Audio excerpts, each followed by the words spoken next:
Bismillahirrahmanirrahim. Assalamualaikum warahmatullahi wabarakatuh. Dan selamat pagi, selamat tengah hari cikgu ucapkan kepada murid-murid tahun 6 USM. Baiklah, hari ini hari Khamis bersamaan 29 September 2021. Kita akan teruskan lagi dengan PDPR kita untuk subjek Bahasa Melayu. Baiklah, seterusnya kita lihat isi kandungan yang berikutnya. Isi kandungan PDPR kita pada hari ini ialah kita masih lagi berada dalam tema 5, iaitu pupuk perpaduan dengan tajuk Pejuang Bahasa, buku teks muka surat 92. Standard kandungan kita pada hari ini ialah 3.4.1. Murid menggunakan ejaan yang tepat semasa imlak. Baiklah.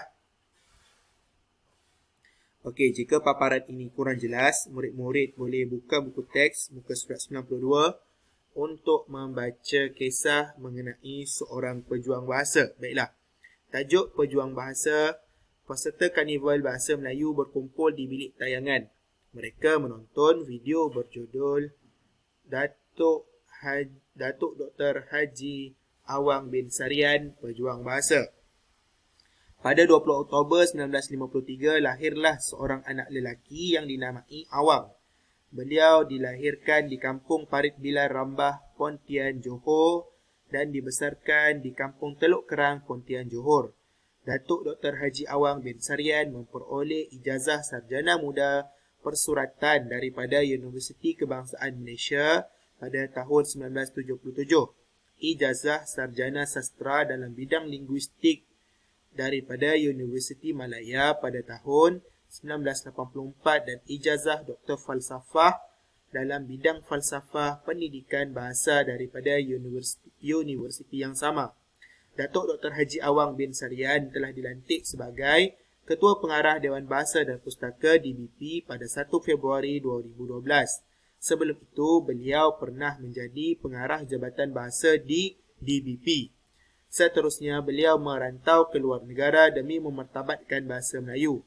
Datuk Dr. Haji Awang bin Sarian dilantik sebagai penyandang pertama kursi pengajian Melayu Malaysia di Republik Rakyat China yang berpangkalan di Universiti Pengajian Asing Beijing. Beliau bertugas di sana dari tahun 2008 hingga 2011. Beliau juga pernah menyandang jawatan Profesor Bahasa di Fakulti Bahasa Moden dan Komunikasi di Universiti Putra Malaysia dan Profesor Bahasa di Akademik Pengajian Melayu di Universiti Malaya. Selain itu, beliau pernah menjadi tenaga akademik di Universiti Islam Antarabangsa Malaysia, Universiti Brunei Darussalam dan Universiti Pendidikan Sultan Idris. Beliau juga diundang menjadi Profesor Tamu di Universiti Frankfurt, Jerman dan Universiti Sumatera Utara, Indonesia. Beliau telah mengarang banyak buku dan rencana tentang bahasa Melayu. Antara bukunya yang popular termasuklah Santun Berbahasa, Falsafah dan Logika Melayu dan Tertib Mengarang. Kini, buku-buku hasil penulisan Datuk Dr. Haji Awang bin Sarian menjadi rujukan para ilmuwan bahasa di seantero dunia. Baiklah, ini satu artikel berkenaan dengan seorang tokoh bahasa yang sangat terkenal, iaitu Awang Sarian ataupun nama penuhnya Datuk Dr. Haji Awang bin Sarian lah. Dia sangat terkenal lah untuk bahasa Melayu. Jadi ini adalah kisah dia dan kita dapat lihat bagaimana dia seorang sangat tokoh yang sangat berilmu. Dia ada ijazah sarjana muda, ada ijazah sarjana dan kemudian dia ada PhD dan bergelar Profesor Bahasa. Jadi ini adalah kisah dia. Jadi murid-murid, andai murid-murid tidak faham, murid-murid perlu baca sekali lagi atau dengar sekali lagi apa yang cikgu bacakan berkenaan dengan pejuang bahasa ini. Baiklah, seterusnya kita pergi kepada soalan latihan pemahaman. Okey, untuk soalan latihan pemahaman ini, murid-murid perlu salin dalam buku latihan pemahaman, salin soalan dan tulis jawapan. Okey, jawapannya ada di dalam petikan ni lah. Kita tengok soalan yang pertama. Berikan nama penuh pejuang bahasa yang telah anda pelajari. Okey, berikan nama penuh pejuang bahasa yang anda telah pelajari. Yang kedua, di manakah tokoh ini mendapat ijazah doktor falsafahnya?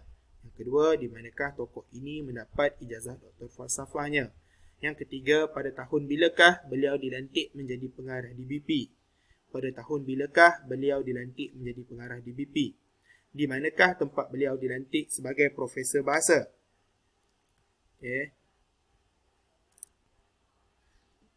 Di manakah tempat beliau dilantik sebagai Profesor Bahasa? Yang kelima, berikan nama-nama buku yang telah beliau hasilkan. Berikan nama-nama buku yang telah beliau hasilkan.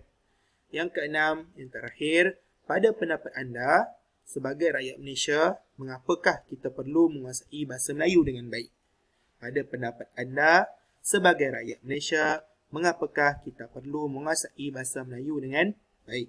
Okey, berikan pendapat anda untuk soalan yang nombor 6 ini. Okey, kenapa kita sebagai seorang rakyat Malaysia, kita perlu dapat menguasai bahasa Melayu dengan baik? Kenapa? Baik, itu sahaja 6 soalan pemahaman. Okey. Okey, murid perlu jawab semua soalan pemahaman pada slide 3 ni, slide 3 yang ni. Okey, yang ni. Okey. Tulis soalan dan jawapan penuh dalam buku tulisan pemahaman atau dalam apa-apa sahaja buku tulis. Okey, salin semua soalan ni 1 sampai 6 dan tulis jawapan penuh lah. Okey, tulis jawapan penuh. Ambil gambar dan hantar kepada cikgu di Telegram. Baiklah, itu sahaja untuk hari ini. Sekian, terima kasih.